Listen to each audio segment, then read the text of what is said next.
24 billions de dollars. C'est le PIB des États-Unis d'Amérique. À elle seule, la première puissance économique mondiale représente un quart du PIB mondial. Que ce soit leur marché domestique ou leurs échanges commerciaux avec l'extérieur, les États-Unis surclassent toutes les autres économies. Mais est-ce que le chantre du libéralisme est à ce point dénué de toute forme d'interventionnisme? Est-ce que vous saviez que l'administration Biden souhaitait renforcer l'interdépendance entre les États-Unis d'une part et l'ensemble de l'Amérique latine de l'autre? Pour comprendre, on a besoin de remonter un peu dans le temps.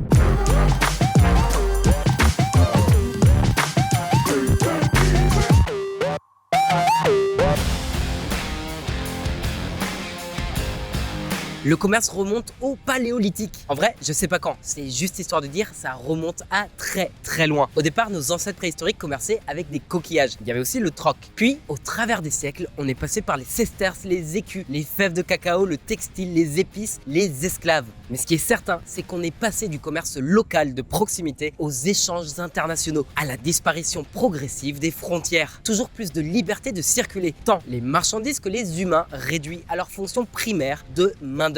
La mondialisation est une révolution, certes, mais elle est récente. On peut déterminer son apparition sous sa forme moderne, typiquement les accords de libre-échange, à une année précise, 1860. Le premier traité commercial de l'histoire, c'est celui de Cobden-Chevalier, passé entre la Grande-Bretagne et la France. Faudra attendre 1919 et le traité de Versailles pour qu'apparaisse le premier accord commercial multilatéral. Sauf que la Seconde Guerre mondiale, la guerre froide et la décolonisation ont énormément ralenti ces tendances de mondialisation de l'économie. En fait, confrontés à l'Union soviétique qui les ont imités en créant leur propre zone d'intégration économique avec leurs pays satellites, les États-Unis qui n'avaient de cesse de promouvoir le libre-échange, paradoxalement, ils n'ont cessé de prendre des mesures protectionnistes dans les secteurs considérés comme stratégiques. Et à l'international, les USA se sont surtout concentrés sur les questions sécuritaires. La véritable amorce du commerce international a lieu dans les années 90. Et surprise, les États-Unis ont surtout joué un rôle d'observateur.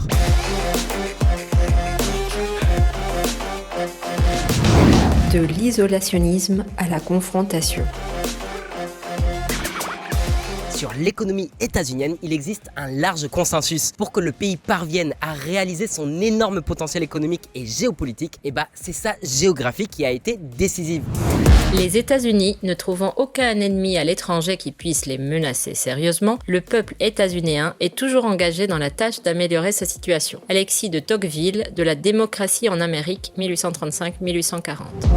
La sécurité particulière de la géographie états-unienne a donné aux États-Unis une sécurité économique qui leur a permis de se concentrer sur les arts de la paix tout en laissant les autres nations se livrer à leur goût pour la guerre. David Potter, People of Plenty, Economic Abundance and the American Character, 1954. Si l'économie US a tant prospéré, c'est aussi parce qu'elle a été relativement à l'abri. Oui, il y a eu la guerre d'indépendance, la guerre états-uno-mexicaine, la guerre civile et la guerre hispano-états-unienne. Mais pas de quoi faire plier l'outil productif nord-américain. Alors que sur le vieux continent, en Asie ou en Afrique, les conflits sont réguliers, durent des années et sont meurtriers. Des deux guerres mondiales jusqu'à l'implosion de la Yougoslavie et aujourd'hui l'Ukraine. En plus, même si les États-Unis ont un gros problème de corruption institutionnelle et de lobbying, il n'y a pas eu de dirigeant autoritaire qui s'est arrimé au pouvoir pendant plusieurs décennies en remplissant ses poches et celles de son entourage.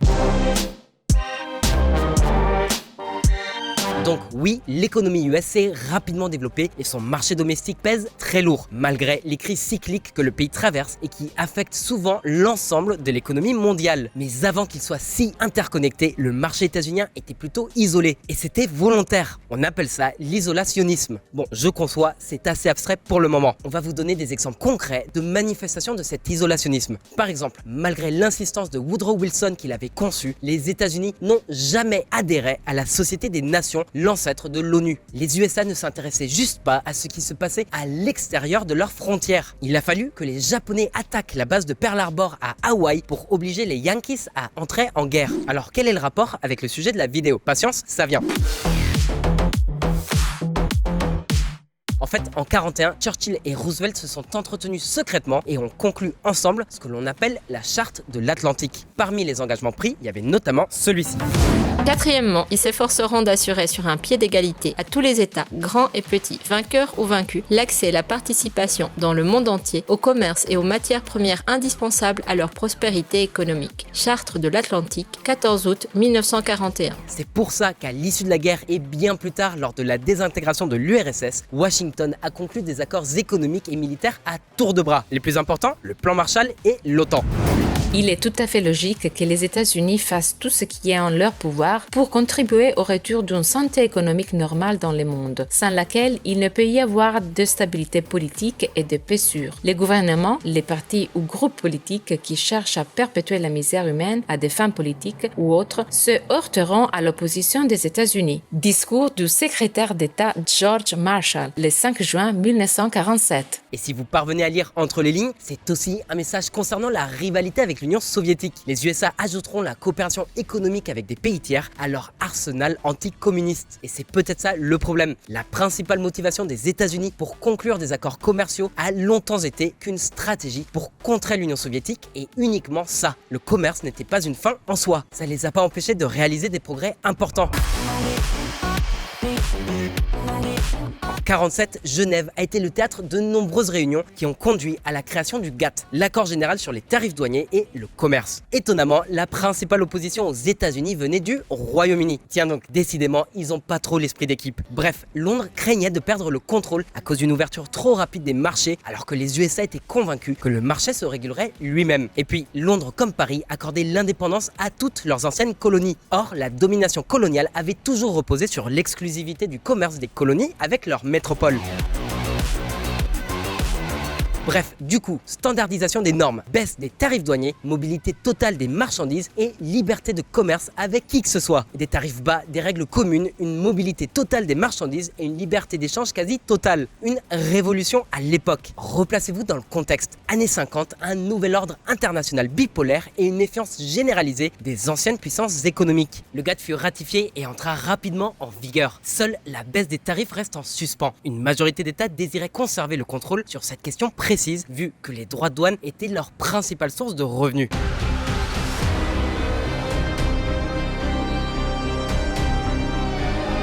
D'ailleurs, entre 47 et 48, les Nations Unies avaient organisé une conférence sur le commerce et l'emploi à La Havane. Au cours de celle-ci, 53 États occidentaux signèrent une charte qui aurait dû donner naissance à l'OMC. Mais c'est à ce moment-là que l'isolationnisme Made in USA fit son apparition. En 1950, le président Truman annonça qu'il n'appliquerait pas la charte de La Havane car une majorité au Sénat était contre l'adhésion à cette organisation. Avec le refus des États-Unis de ratifier cette charte, le projet était mort-né. Le GATT continuerait de servir de référence dans la régulation du commerce international. Mais il y avait plein de limitations. Déjà, le traité ne prévoyait aucune mesure contraignante. Ensuite, il y avait très peu de recours en cas de litige. Et le GATT ne couvrait que le commerce de marchandises. Rien concernant les services, la propriété intellectuelle et les investissements à l'étranger. Pourtant, c'est à partir des années 60 que la propriété intellectuelle et les IDE sont devenus des thèmes majeurs des relations économiques internationales. Bref, le GATT, c'était vraiment une ébauche préliminaire du traité de l'OMC, à la différence près que beaucoup de pays ne se sentaient pas tenus de le respecter. Mais la fin de la guerre froide marque un tournant dans la politique économique des USA. Ils profitèrent de leur statut de leader du monde libre pour reprendre les efforts d'intégration économique.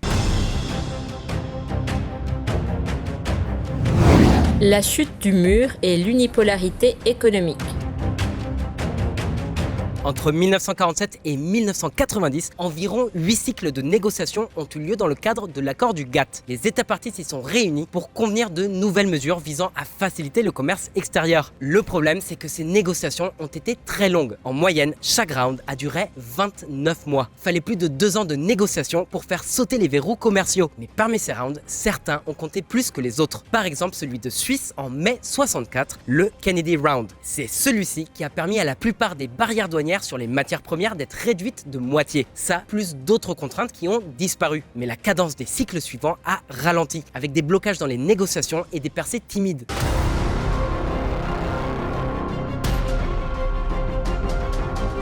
Et ce, jusqu'en septembre 86 avec le 8e cycle qui se tint en Uruguay. Ce cycle, il s'étala sur 87 mois, plus de 7 années au cours desquelles des événements historiques prirent place. On vous parle de la chute du mur de Berlin, puis de la dissolution de l'Union soviétique. Quand ce cycle a commencé, Ronald Reagan était encore à la Maison Blanche. Mais entre-temps, on a vu passer Bush Senior et Bill Clinton. Il fallut attendre 93 pour voir ce cycle aboutir, après que les négociations se soient tenues à Montevideo, Genève, Bruxelles, Washington et Tokyo. Cette année-là, les nations participantes sont parvenues à un accord crucial qui reflétait bien les enjeux de l'époque. Volet suivant.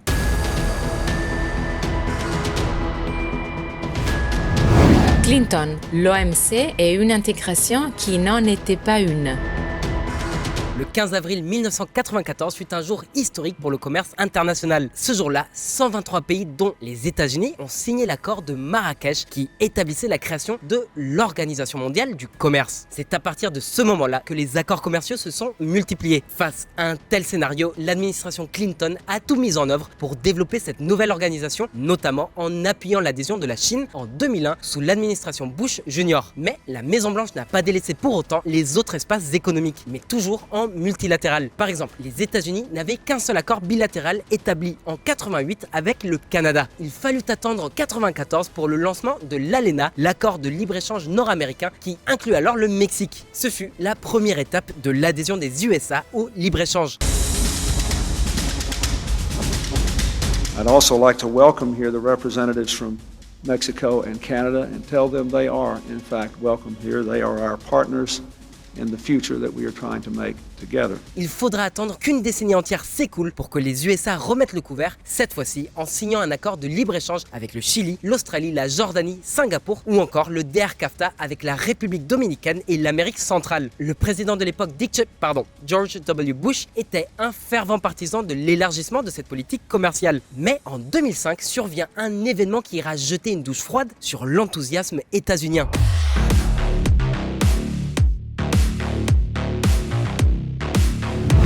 Une superpuissance rejetée par ses voisins. En novembre 2003, 34 pays américains se sont réunis à Miami pour discuter d'un plan conçu par la Maison-Blanche pour étendre l'ALENA à toute la région. L'objectif, la création de la ZLEA, la zone de libre-échange des Amériques. Les négociations devaient durer 2 ans, mais en 2005, l'Amérique latine connaît une ascension fulgurante d'une gauche anti-impérialiste. La vague rose social-démocrate plus que socialiste submerge le continent et de violentes manifestations altermondialistes éclatent lors du 4e sommet des Amériques qui se tenait en Argentine. Mar del Plata está la tumba del Alca. Alca, Alca, al carajo. Nuestros pobres, nuestros excluidos, nuestros países, nuestra democracia ya no soportan más que sigamos hablando en voz baja. Es fundamental hablar con mucho respeto y en voz alta para construir un sistema que nos vuelva a contener a todos en un marco de igualdad y nos vuelva a devolver la esperanza y la posibilidad de construire, obviamente, un mundo distinto. L'Amérique n'avait pas besoin de la ZLEA, ou en tout cas, c'est ce qu'elle pensait. Elle percevait la proposition états-unienne comme une ingérence économique. Ce fut l'une des pires humiliations pour la politique étrangère des États-Unis. Ce sommet marqua la fin de l'aventure états-unienne du libre-échange et de l'intégration latino-américaine. Why you wouldn't want to have access to U.S. markets? Trade agreements reduce barriers and tariffs. That's what they do. That's why you have a trade agreement. They don't make it harder to access markets, they make it easier to access markets. And why wouldn't people want to access our vast market? I don't know. Paris raté. Mais pour les USA, les problèmes étaient loin d'être finis.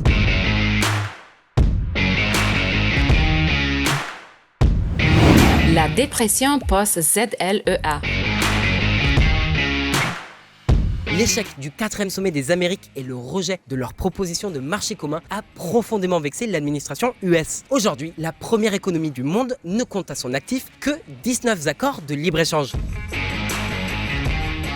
Et c'est pas tout. Si, en plus des accords de libre-échange, on considère d'autres accords de moindre importance, on voit à quel point l'ouverture du géant nord-américain est beaucoup plus limitée. Des pays comme le Pérou, la Turquie et même l'Ukraine ont passé plus d'accords commerciaux que la première puissance économique. Pourquoi est-ce que le pays ne fait pas péter les compteurs? En fait, il y a plusieurs raisons.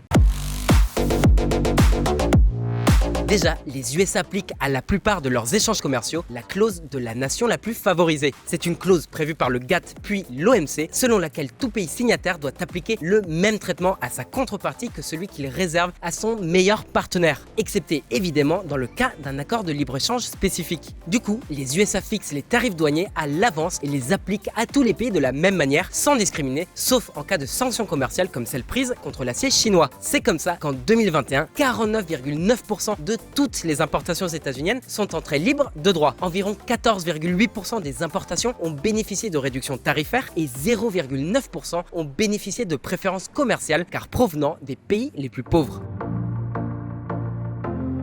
En fait, les USA ne sont pas fermés au monde. Ils se contentent uniquement d'appliquer systématiquement les règles de l'OMC sur ces tarifs douaniers. Et comme ils négocient et fixent les tarifs à l'importation pour chaque catégorie de produits, ils exercent de fait un contrôle politique sur les relations commerciales avec leurs partenaires. D'où ce genre d'article.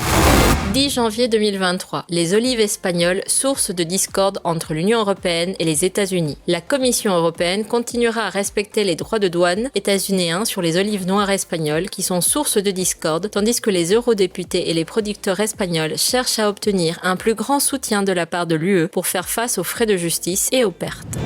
30 octobre 2021, l'UE et les États-Unis désamorcent leur guerre tarifaire sur l'acier et l'aluminium. En vrai, les USA appliquent un des tarifs douaniers les plus bas du monde. On parle d'une moyenne de 3,5%.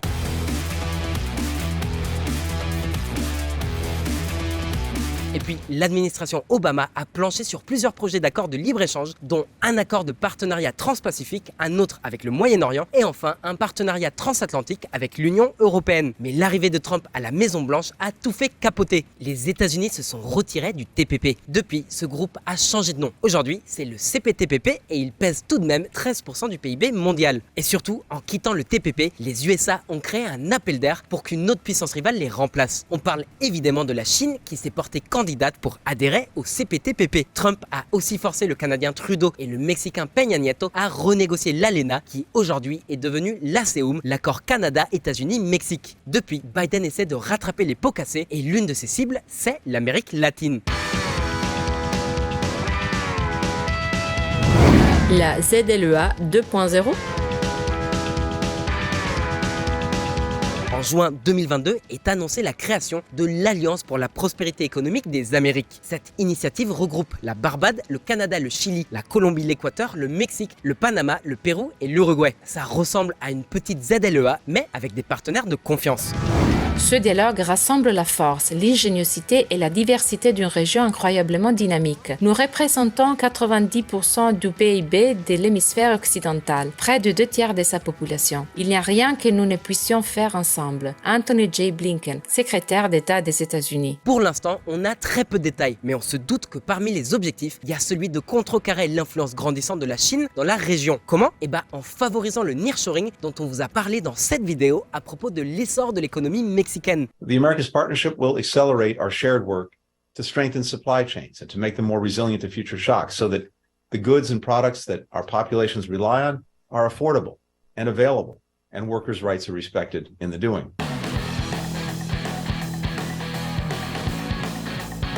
On verra si les États latino-américains décident de saisir cette opportunité pour ce qu'elle est, ou bien si on verra une réédition du scénario de 2005 au sommet des Amériques en Argentine. En tout cas, on sera tous d'accord que c'est étonnant que la première puissance économique mondiale, le chantre du libéralisme, ait autant de mal à s'insérer dans les circuits commerciaux de la mondialisation. Maintenant, à ton tour, est-ce que l'Alliance pour la prospérité économique dans les Amériques va fonctionner? Ou est-ce que les États-Unis se sont plantés? Dis-nous ce que t'en penses dans les commentaires, oublie pas de liker, de partager et de t'abonner, et nous, on te dit à bientôt.